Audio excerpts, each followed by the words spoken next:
So I want to look at the difference between managers and leaders. I know a lot of people, there are a lot of discussions at the moment where people will say the debate is, are they the same thing? And a lot of people will say yes. If you ask a group of people to name the traits of the leadership traits, leadership skills, they will say things such as organization, someone who can take responsibility, someone who creates a good team culture, someone who creates a self-autonomous uh, team, someone who will stand up for their team to achieve their objective, someone who can plan. And you mention all these things and you go, okay, they are traits of potentially a leader, but they're also traits of a manager. So what's the difference? You go, well, maybe a manager, maybe a leader is someone who is motivational, like Churchill was. A manager can be motivational. Okay, well, maybe it's someone that can uh, get a job done, take the ball by the horns and achieve success. Yeah, anyone could do that. A manager, I mean, manager can do that. You might say, oh, okay, well, in that case, do you know what? I think it is someone who is successful. Well, King Leonidas died against the Persians. Was he successful? Did he win? Now, you could say he did win because his goal was to galvanize Greece against the Persians. He knew if he died and became a martyr, the whole of Greece would group together and say, no, we're not doing this. He died for Greece, blah, blah, blah. We're going to beat the Persians. He did. But ultimately, his battle, he lost. So, is he successful? So, you would look at what makes a good leader and what makes a good manager. And it kind of, a lot of people, it will leave them asking the question of what really is the difference. You ask them to name examples and they'll say, well, Sir Alex Ferguson, he was a good manager. You say, okay, have you ever worked under a good manager? Yeah, I had a great manager. Would you consider them a leader? Yes, I would. Would you follow that person if you weren't paid to? No. So what's the difference? Let's say you've got a religious figure. You go to church and the head of your church says no sex before marriage, no alcohol. And because you've got the same beliefs, you've got the same ideology, you follow them and you say, okay, if that's what you say, I won't do it. Now your manager, on the other hand, you believe in them, you follow them, you want to be like them, you copy them in work. As soon as they say, right, no sex before marriage, no alcohol out of work, you'd be like, get fucked. Doing what I want. So are you following that person? No. So are they a leader? Within work, maybe. So is that a leader then? So again, a lot of people are going, well, what's the difference? What's the difference? I can't quite figure it out. Ultimately, to be a leader is one thing. To have followers. That is it. So have to be a manager, my rough definition would be someone who has an objective and gets shit done to achieve that objective. That's a manager.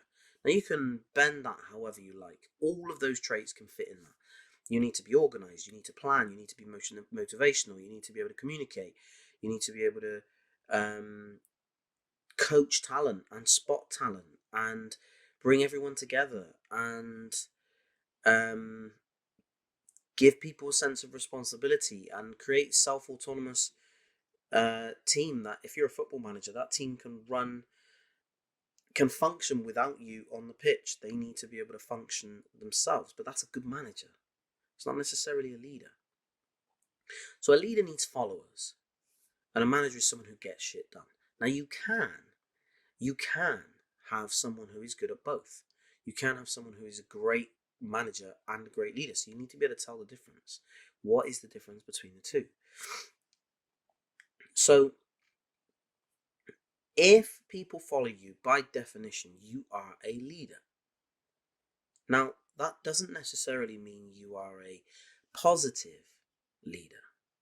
You can be successful, you can be unsuccessful. It depends on your definition of successful. Churchill inspired a nation to defeat the Nazis. Was he successful? Yeah, his goal was to defeat the Nazis, and he did that. Okay, cool. Hitler. Hitler was evil. Evil. But he said, I don't like the Jews. They've got all the money. I don't see them as human. Let's just exterminate them. And a lot of people said, I'm willing to follow you. So, in terms of leadership, he galvanized the people to do something evil. If anything, it shows stronger leadership traits that he convinced, not even convinced, he presented this idea. And all of these just people went, I'm that willing to follow you that I'm willing to do, just commit genocide in the name of something that I think is better for me. So, yeah, let's just kill all the Jews. So, people followed Hitler. The Leonidas said, I'm going to fight the Persians and I need 300 soldiers. The soldiers said, I'll come.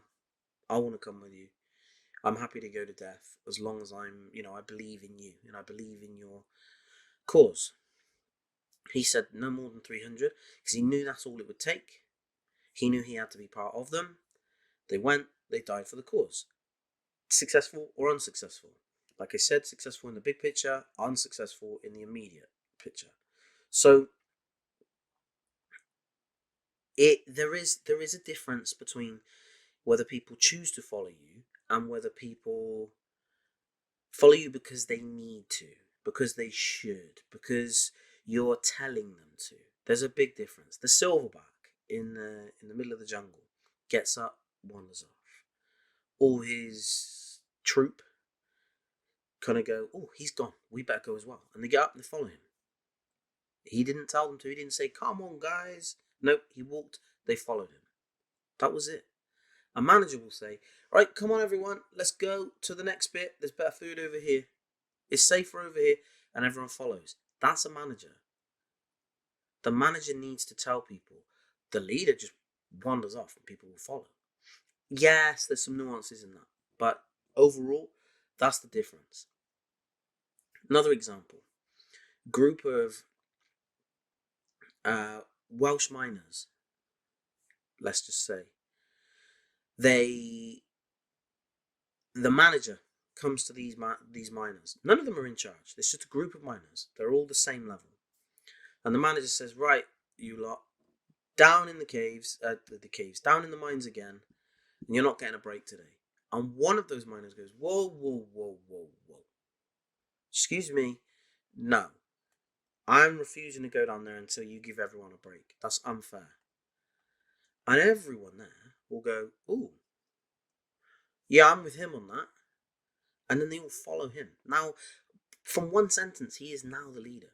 People are going to follow him because he has said something that they want.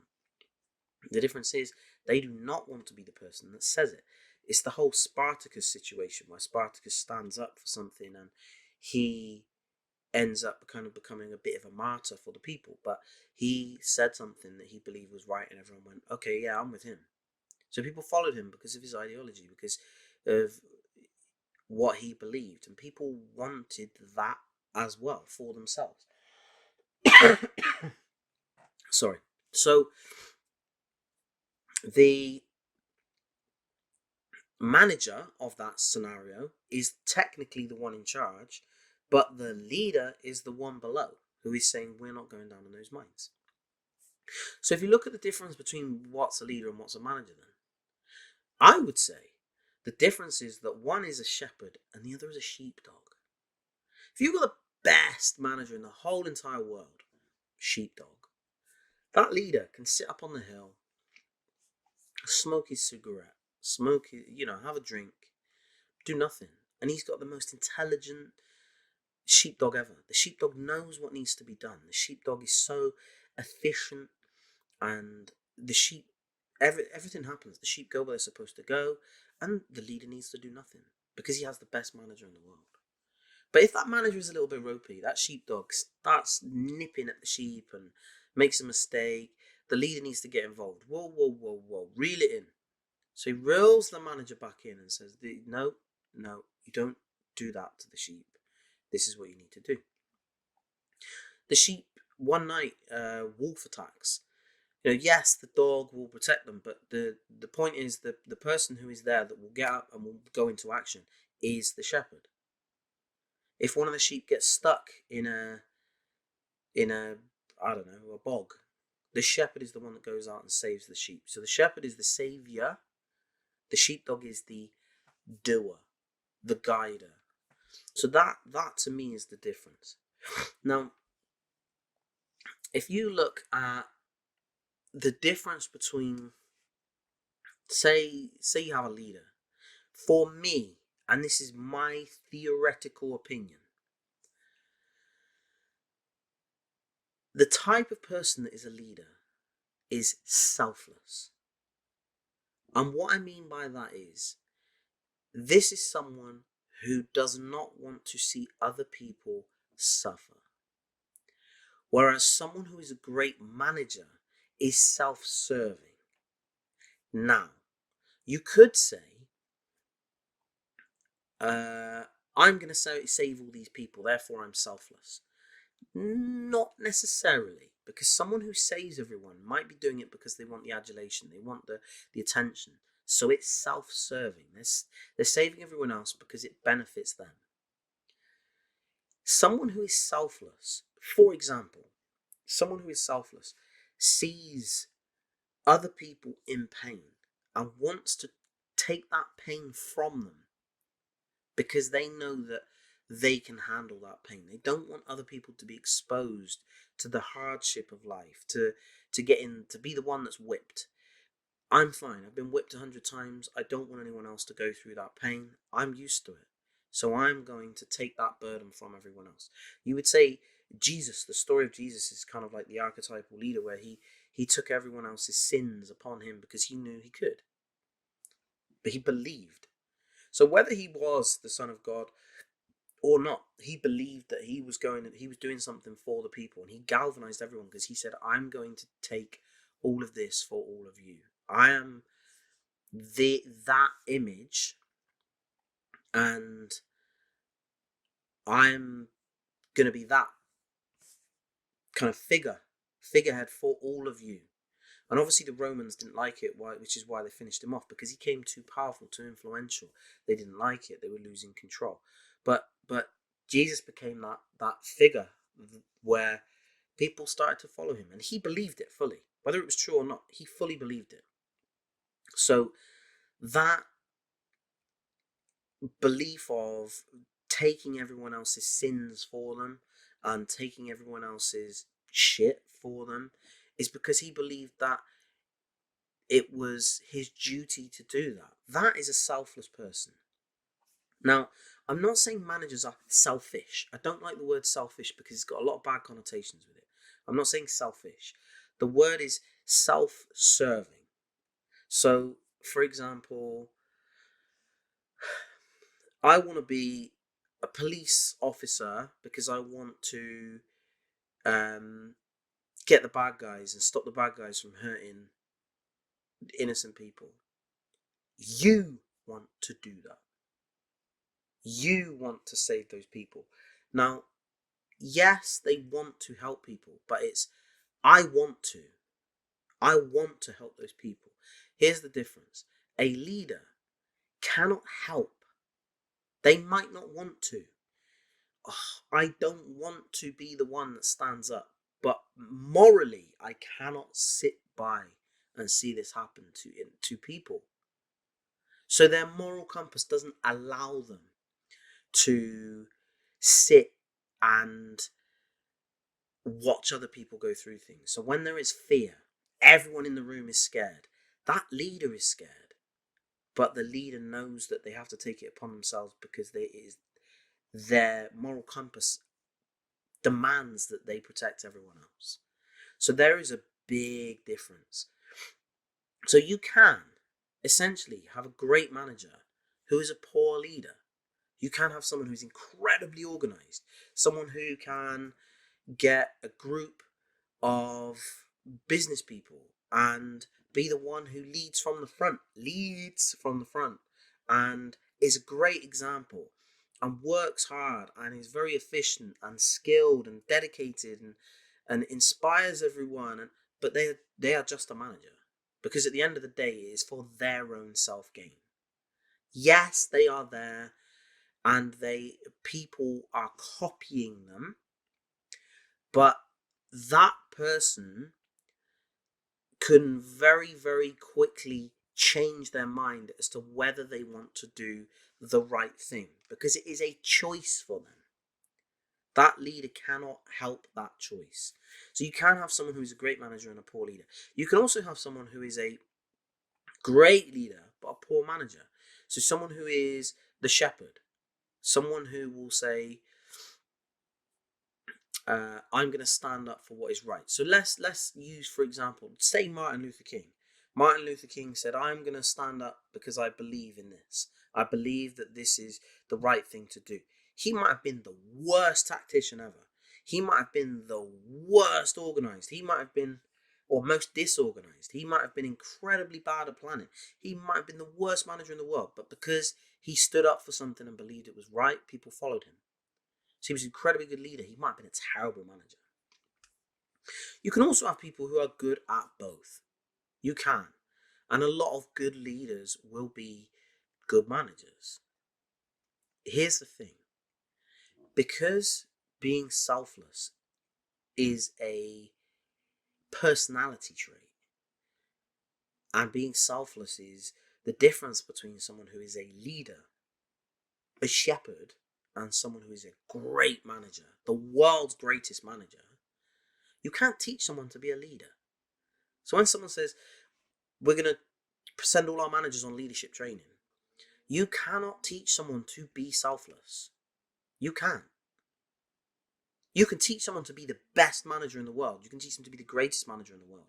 You can teach someone to be more organized, better communicator, have more trained empathy, to be someone who is a great coach, who is going to galvanize the team, bring everyone together and make sure that everyone's looked after and they're very ethical. And you've got all of these things, but they are trained. You can train someone to be a the world's greatest manager. They will be the greatest. What you do not have the capability of doing is training someone to be selfless. They either have that or they do not. You cannot train them. So if you look at why most people don't want to be in charge, you might say to yourself, what's the main reasons? And a lot of people will say fear, lack of confidence. They don't want the responsibility. They don't want the pressure. They don't want the stress. And as I said, a leader does not want those things. I wouldn't sit there and be like, do you know what? I love being scared, and I love stress, and I love pressure, and I love it all being on me. No, of course they don't love it. They don't love getting beaten up by the people above them. They don't love it. But they feel it is my duty and responsibility to take this on so nobody else has to. I want to make, because I know I can deal with all this. So I want to make sure that the manager can perform at his best. I could be the leader who says, let me just take all the bullshit so you can manage the best. You manage everyone and I will just protect everyone from the outside. They don't need to see what I'm doing.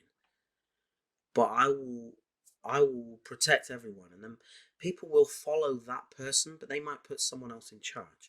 Good example of this would be, say you had someone will say, for example, the leader is the person who's leading. Possibly, potentially not. So say everyone followed me in a group and I was the leader. And there was someone within that group who was, for example, ex-military. And a load of terrorists started attacking the building we were in. I'm going to say, as the leader, to that person, please take control. What do you need me to do? I am giving my trust to that person because I know for me to protect that group of people, I need to utilize the skill of this person, the technical skill set this person has, to give everyone the highest chance possible of survival. What am I going to do? Now, that person might be like, lead, and they might go into full management mode and save everyone and be incredibly brave, but they are trained to do that. You can train someone to be brave. You can train someone to think on the spot and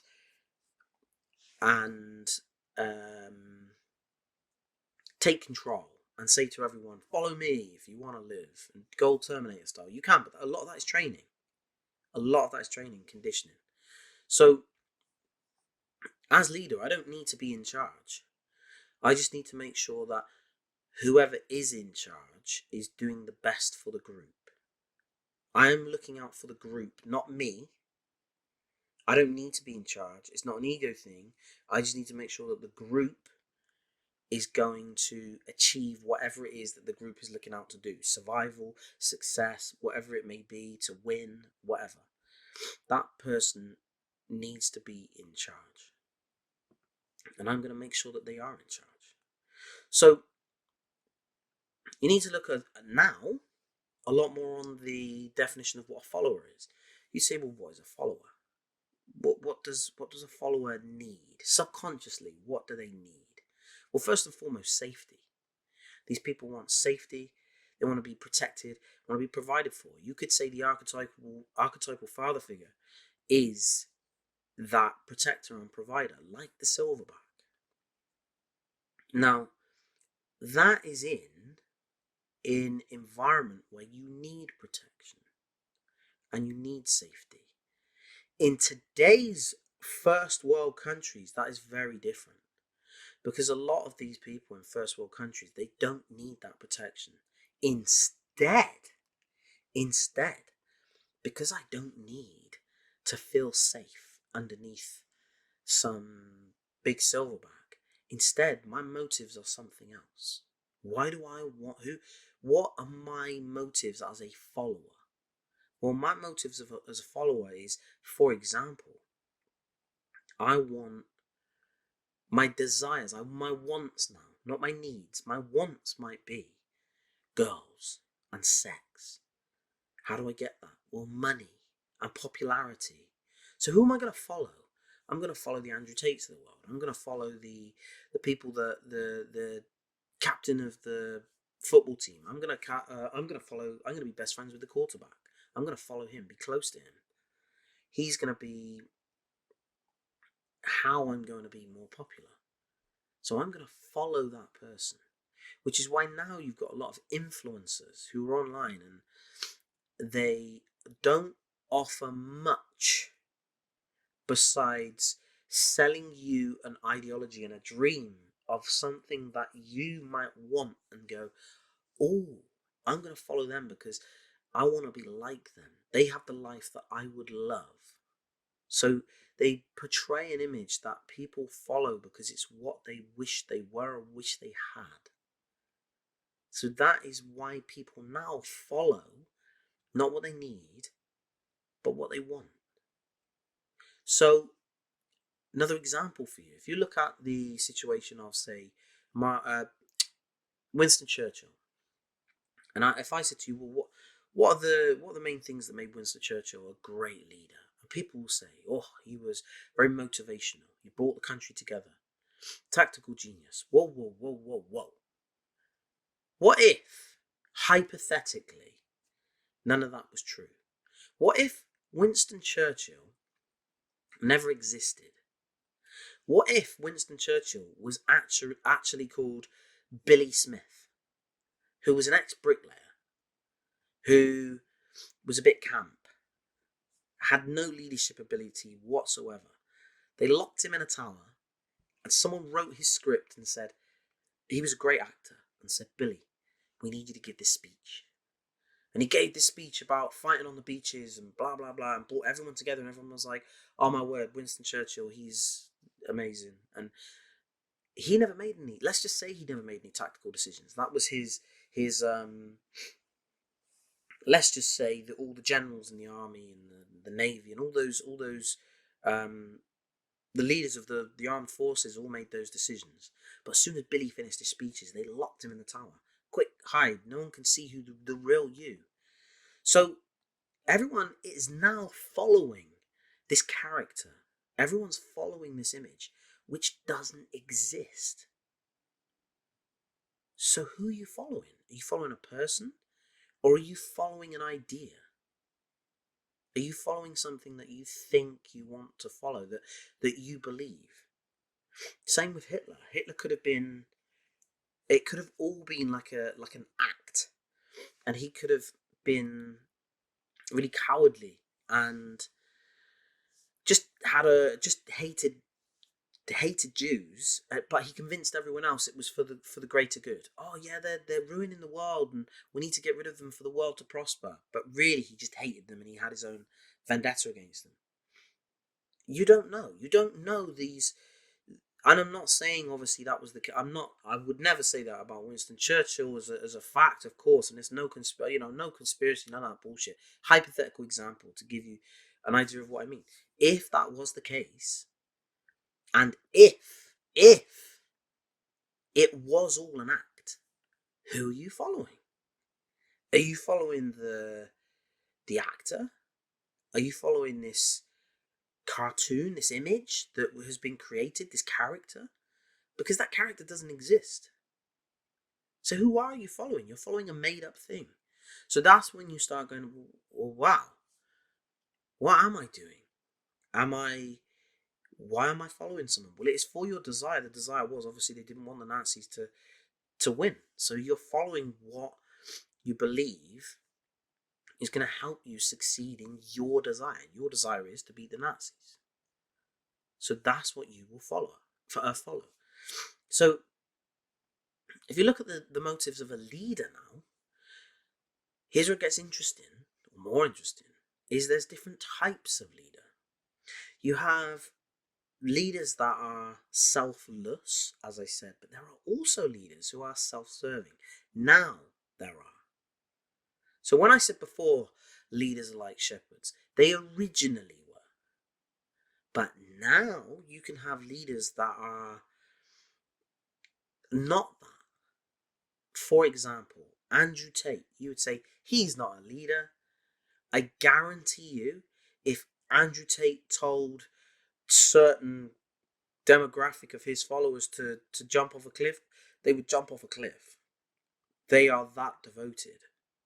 It's like a bit of a cult, these people now. Sorry. So, if these people are determined to follow him, he is now by definition a leader. Is he a positive leader? Some would say no, some would say yes. You could say that when Arnold Schwarzenegger became governor of California, he was voted in. People wanted to follow him because he was a great actor. It might not be for the right reasons, but they wanted to follow him. Some people would say he wasn't a great actor, but he was popular. So now it's a popularity contest. So if people are going to follow who is most popular, that they are automatically leaders. But now, are they good leaders or are they bad leaders? So a leader is someone who people follow. Why? So like I said, it might be about self-preservation, protection, safety. But this person might be a really bad manager. They are standing up for what is right, but they just don't know how to achieve it. You also then might have someone who's very, very good at knowing how to achieve safety, but no one follows them because they don't have that charisma. They don't have that thing that people want to follow them. This is why sometimes you need a bit of both. Now, if you've got someone like Obama, and everyone says, oh yeah, Obama was a great leader, I wonder how many decisions Obama made. Really? So he might have been a terrible manager, but he was a great leader because he was this figure that people wanted to follow. So It depends on what you class as what is a leader, because by definition, it is someone who people follow. So you can have anyone be a leader and people will follow them. You said Kim Kardashian. People will follow that woman. They will follow the trends that she sets. Why? Because they want the success that she's got. They want to look like her. They want to be like her. But they follow her nonetheless. So she is, by definition, a leader of some sort. Good or bad, successful, positive, negative, whatever it may be, she is a leader. She's probably a terrible manager. She's probably not a very positive leader. But the point is, she is a leader. So when people need or are in times of need, and they need a true leader to deliver them protection and safety and provide for them, that's when the true selfless leaders come to the forefront, because that is when they are needed. So at the moment, there are a lot of poor leaders who get put into positions of power because everyone's desires are a bit skewed at the moment. So my question to a lot of people would be, if there was someone in your life that you followed in your line of work, your boss, your manager, someone that you think is a great leader, out of work, would you follow that person? Out of work, would you listen to what that person says? Probably not. So are they really, truly a leader? If you weren't paid to follow them, would you? So, training a manager. You can train someone to be a great, great manager. In my business, I don't really care about having leaders. I would want the world's greatest managers. I would want someone who is going to treat everyone with fairness, who is going to inspire everyone, who is going to give everyone responsibility and give everyone a voice. And I want someone who is going to stand up and take responsibility, because they know that that is part of their role as the manager, and they know that if people trust them, that is how they're going to get. If a good manager will know that if they take the bollocking and they take responsibility for any mistakes, that people are going to follow them more. So they are logical about a means to an end. I am going to do this not because I feel a duty to take this bollocking for other people, but because I know if I do take this bollocking, people are going to follow me more. People are going to respect me more. People are going to do what I say more. So it's very calculated. So it's calculated selflessness rather than you can't help it selflessness. So one is a choice, the other is not. So types of management training you can have would come down to, I mean, you can do like lots of training in classrooms and all this sort of stuff. But you know, the best places I think you can learn are outside of those formal scenarios. If you have younger siblings, believe it or not, you are learning to be a great manager. If you have, um, if you're lucky enough to have a great parent or two great parents, you can use them as role models and think about what they've done, learn from them, take example, and you can just take little tidbits and put each of them in this managerial box. In your own managerial box, you can have things like stuff from taken from films. You can take something from a film and you can say, "Oh, I really like that." Put that in the box. Becoming a parent yourself, it's amazing how much you have to change when you have a parent and when you become a parent, and you have to become responsible and learn time management and money management and discipline and all of these different things you have to learn like overnight. It's pretty scary how much having a child will change you. It is a massive thing. So I think it's worth a lot of people looking at their own skills and traits and saying to themselves, what are my own traits? What are they? Where are the skills, the traits that I have? But more importantly, where are the weaknesses within those traits? So you might say, I'm not very motivational. My conflict resolution isn't that great. My motivation isn't that great. My communication, maybe a certain aspect of your communication isn't that great. These are all management skills that you might not be able to go on a course for. But communication might come down to, well, what are you weak at? Public speaking. So put yourself in a public speaking situation. Go for it. Conflict management. Conflict resolution. I was thinking about this the other day. And if you've got, for example, someone who joins the police force, day one, they get into a conflict situation, they are generally going to poo their pants and just be like, I don't know what to do. But once they've done it 10, 20, 30, 40, 50 times, then now that conflict comes up and they're a lot more comfortable. So it is about exposing yourself to it. I'm not saying jump in at the deep end and you just got to resolve something. But if it's not within you, you can be exposed to it and become more comfortable with those things. So it is about exposing yourself to the things that you do not like, which is about putting yourself out of your comfort zone, which people do not like to do, especially if they do not have the confidence to do that. Putting yourself out of your comfort zone is vitally important. So to finish off, I would like to ask if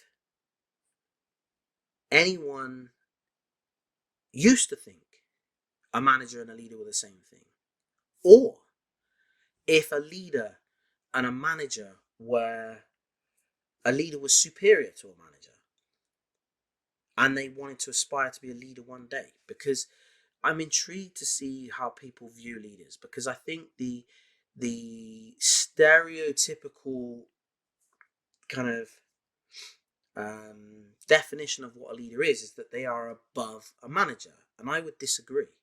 I would say they're two completely different things, like a cat and a dog. Two completely different things. You can't train someone to be like inherently selfless. You can't train someone to have a personality type. Not really. Maybe you could if they were a child, but once that's within them, that is within them. Yes, you can train someone to be the best manager in the world. And if you've got someone who is a fairly good leader and a fairly good manager, they might not be as good at getting the job done, who is as opposed to someone who's got no leadership skill, but they are the best manager in the world. So they might be able to fake certain leadership traits and be able to logically pursue selfless acts because they know in the long run it's going to benefit them. It might not be within them, but they might be able to portray being a leader. They might be able to learn these skills that are not all of the skills, but be able to make it look like they are leading a team and making selfless decisions. So yes, you can train someone to do that, but I would prefer every day, any day of the week, someone who was under me as my employee to be a manager, to be the greatest manager in the world. I don't think you want to be a leader. I think it is a headache and it's probably a bit of a risk because you are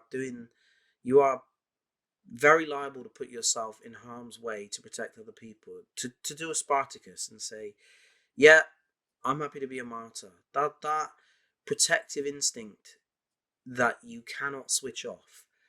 I don't think that's a fun thing to have. But that is what a leader is. I do not give a fuck what anyone else says. That is what a leader is. It is someone who is protective, no matter what. You can have the greatest manager in the world who can be brilliant at most things that most people think a leader is, but they are not a leader. You can be motivational. You can be inspirational. You can be a visionary. You can perform selfless acts. But you can do all of those as a manager.